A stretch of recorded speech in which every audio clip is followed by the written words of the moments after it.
애터미 회원 여러분, 안녕하십니까? 계절의 유황이라는 5월도 이제 다 가고 여름의 시작인 6월이 다가왔습니다. 주역에서는 천지의 움직임을 원형 이정이라는 4가지 단어로 설명합니다. 원은 봄입니다. 봄에는 밭을 갈고 씨앗을 뿌리고 그러면 씨앗이 싹이 틉니다. 이게 원입니다. 형은 이제 여름인데요. 형통할 형자입니다.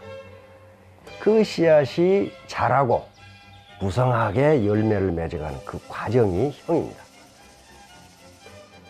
그래서 형통할 시기가 바로 여름입니다. 형통하다는 것은 만사가 자기 뜻대로 이루어진다는 걸 의미합니다. 그런데 형통하려면 어떻게 해야 됩니까? 작물이 무럭무럭 잘 자라게 하려면 적당히 물도 줘야 되고 김도 매줘야 되고 거름도 줘야 되고 또 병충해도 막아줘야 됩니다. 그래야 작물이 잘 자라요. 그렇듯이 리더 여러분들도 마치 작물을 가꾸듯이 파트너들을 가꾸어서 풍성한 여름이 되시기를 바랍니다. 자, 오늘은 나는 왜 애터미 사업을 하는가 라는 제목으로 여러분들과 대화를 나누고자 합니다. 제가 가끔 외국에서 이 본사 투어를 오시는 분들 그리고 국내 사업자들에게 가끔 물어봅니다. 사장님은 왜 애터미 사업 하세요? 5천만 원 벌기 위해서요. 5천만 원 벌어서 뭐 하시게요? 좋은 집도 사고 차도 사고 뭐 땅도 사고 해외 여행도 가고 그 다음에 아이들 해외 유학시켜서 교육도 잘 시키고 그렇게 해서 하죠. 그리고 연금성 소득이 나오니까 노후가 보장되잖아요. 그래서 이 사업을 합니다. 그런데 그 5천만 그 환상적인 돈을 벌 수 있는데 어찌하여 애터미 등록 인원의 60%가 중도에 포기할까요? 중도에 그만둘까요? 그게 좀 이상하지 않습니까? 그만두는 이유는 간단합니다. 그건 모티베이션, 동기가 소진되었기 때문이에요. 동기, 모티베이션이라고 하는 것은 인간을 일하게 하는 힘입니다. 원동력이에요. 모티베이션. 배고프면 밥을 먹고자 하는 모티베이션이 생겨서 밥을 먹는 거예요. 그렇듯이 학자들의 연구에 따르면 인간은 모티베이션이 없으면 일하지 않는다. 그럼 도대체 모티베이션은 어떻게 나눌 수 있느냐 하는 거예요. 모티베이션은 크게 2가지로 나눕니다. 하나는 내적 모티베이션이고 또 하나는 외적 모티베이션이에요.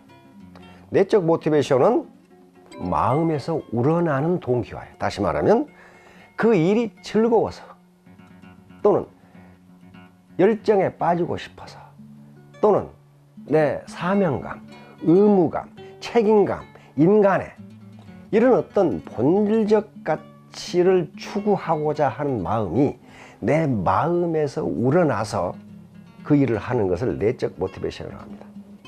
예를 들면 고호가 그림을 그리는 거 누가 그리라고 한 거 아니에요. 베토벤이나 모차르트가 음악을 작곡하고 지휘하는 거 누가 그렇게 하라고 한 게 아닙니다. 근데 그 자체가 좋아서 하는 거예요. 이게 내적 모티베이션. 외적 모티베이션은 보상이 주어지기 때문에 일하고자 하는 동기가 일어나는 걸 외적 모티베이션. 예를 들면 그 일을 하면 돈을 얼마 줄게, 상품을 얼마 줄게, 휴가를 얼마 보내줄게. 그 일을 그렇게 하면 직급이 올라가서 권력이 생겨 폼을 잡을 수 있고 명예가 올라가. 그렇게 외부에서 어떤 사회적 보상이나 물질적 보상이 주어질 때 일하고자 하는 마음이 생기는 것을 외적 모티베이션이라고 해요. 근데 많은 연구에 따르면 내적 모티베이션, 마음속으로부터 일어나는 모티베이션은 매우 강하고 능동적이고 지속시간이 매우 깁니다. 외적 모티베이션은 그게 주어지지 않으면 그걸 안 해버려. 그러니까 매우 수동적이고 순간적이고 약한 모티베이션이 외적 모티베이션입니다. 신규 사업자들에게 5천만 원을 번다, 수천만 원을 번다는 외적 보상만 제시하게 되면은 그게 환상으로 돼서 그게 실현되지 않으면 곧 그 동기의 손인 상태가 오고 말기 때문에 중도의 60%가 그만둔다는 거예요. 그러면 이제 어떻게 하면 내적 동기를 갖게 할 수 있을까요? 학자들은 세 가지로 이야기합니다. 첫째는 자율성이야, 주도성이야. 그 일을 누가 시켜서 하는 일이 아니고 내가 주도적으로 한다고 했을 때 내적 모티베이션의 한 가지 조건이 된다는 거예요. 우리 속담에 평양감사도 어쩐다고요? 제 싫으면 그만이야. 안 해. 누가 하라고 하면 안 해. 그 인간의 본성이에요. 누가 시키면 안 해. 그러니까 내적 모티베이션이 되게 하기 위해서는 자율성, 주도성이 주어져야 돼. 다시 말하면 파트너를 리더로 자율적으로 자기 사업을 하도록 키우지 않으면 맨날 다오다오밖에 안 한다는 거예요. 그건 내적 모티베이션이 일어나지 않아요. 자, 내적 모티베이션의 두 번째 조건은 도전적인 과정입니다. 챌린징 타스크. 그 일을 하기가 어려워야 된다는 거예요. 한마디로 말하면 아무리 어려워도 그게 도전적일 때는 한다. 예를 들면 히말라야 등반 같은 거예요. 그 과제가 도전적인 과제여야 돼. 챌린징 타스크야. 근데 애터미 사업 어떻습니까? 단순 반복이에요. 어려워요. 굉장히 어려워요. 각양각색의 성격과 그다음에 경력과 학력과 재력을 가지고 있는 사람들이 모여있는 파트너들을 어떻게 리드할 것이냐 하는 게 엄청나게 어려운 도전적 과제입니다. 이런 경우에 자율성이라는 게 필요하다. 주도성이라는 게 필요해요. 이때 내적 모티베이션이 된다는 거예요. 어려운 과제를 할 때 창의성이 나오고 여기서 내적 모티베이션이 된다는 겁니다. 세 번째 조건은 자신감이에요. 셀프 컨피던스. 그 일에 대해서 전문가가 될 때 자신감이 나와요. 그러니까 애터미 사업에 대해서 내적 인트린식 모티베이션, 즉 내적 모티베이션, 자발적 모티베이션이 되려면 애터미 사업에 대해서 알아야 된다는 거예요. 자, 맨 처음에 아까 자율성 문제를, 주도성 문제를 얘기했는데 하나의 실험의 예를 들도록 하겠습니다. 3명의 심리학자가 3세에서 5세 유아들을 가지고 실험을 했어요. 그 유아들은 그림 그리기를 좋아하는 유아들을 선발을 했어. 51명을 선발을 해가지고 그걸 3개 클래스로 나누었어. A 클래스 아이들한테는 야, 너희들 그림 그리면 아주 예쁜 리본 줄게. 상품을 걸어서 너희들 그림 그리면 6분간 그림을 그리는데 예쁜 리본 줄게. B 클래스 아이들한테는 아무 말도 안 했어. 아무 말도 안 하고 다 그리고 나니까 리본을 줬어. C 클래스 아이들한테는 사전에 보상을 한다는 아무 말도 안 하고 끝나고 나서도 아무것도 안 줬어. 3명의 저명한 심리학자들이 그 아이들을 관찰한 거예요. 2주 후에 이 아이들이 어떤 행동을 하는가를 관찰했는데 놀라운 결과가 나온 겁니다. 깜짝 놀랐어요. 다 그린 후에 보상을 받은 아이들과 보상을 주겠다는 이야기도 듣지도 못하고 아무것도 받은 것이 없는 아이들은 전과 똑같이 그림을 그려요. 그림 그리기를 좋아해요.